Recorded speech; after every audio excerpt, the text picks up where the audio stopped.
For the last year, I've been traveling around the country doing my Language of Love tour.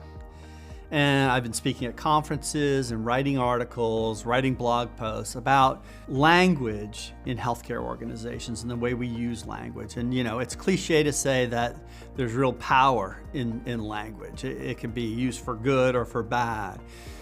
But one of the things I hear constantly from our clients around the country, and these are hospitals and health systems and medical practices, is that recruitment and retention are their two biggest challenges, without a doubt.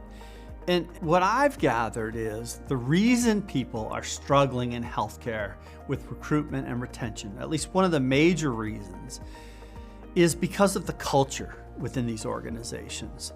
You know, we've adapted or tried to adapt in healthcare kind of traditional business culture from America.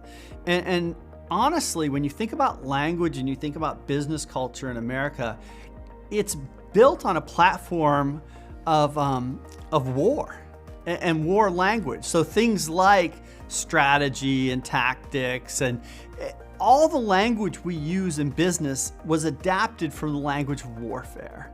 And it's a very male-oriented language, so it's exclusive in that way, and it does not include others. And a lot of people don't feel included by it. But we haven't worked within healthcare organizations to develop a language of inclusiveness. And so I've been lobbying for a language of love, where I firmly believe that we would have much greater success with recruitment and retention if we develop more nurturing, caring, loving cultures within our healthcare organizations, where people want to stay and work, where they're attached because they feel that attachment to the organization. It's not just a job. It's not just a business. We're not the aggressor trying to take over the competitor's territory or steal market share from a competitor, but we're there because we have caring motives, because we're mission oriented. And it's natural for healthcare, right?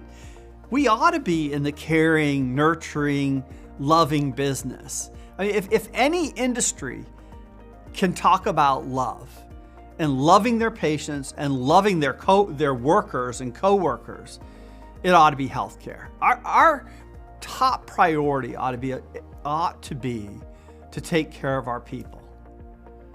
You know, if we don't take care of our people, what hope do we have of taking care of our patients? Because ultimately our people are the providers of care. You know, whether they work in patient transportation or they're a surgeon. You know, we want them to feel cherished and appreciated and loved. And that hasn't been the case. You know, through COVID, hospitals and health systems, in my mind, notoriously put out these healthcare heroes campaigns.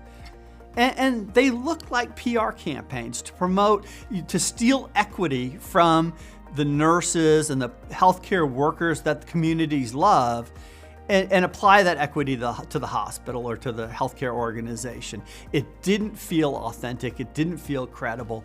It felt like a PR manipulation. And nurses and other healthcare workers saw it for that.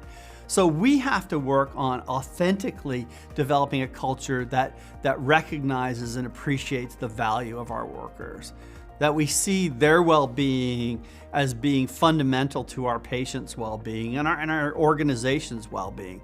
So that's why I'm focused on the language of love. And if you want to reach out to me, I'm happy to tell you more about it. I could go on forever, but I'm not going to. So thank you.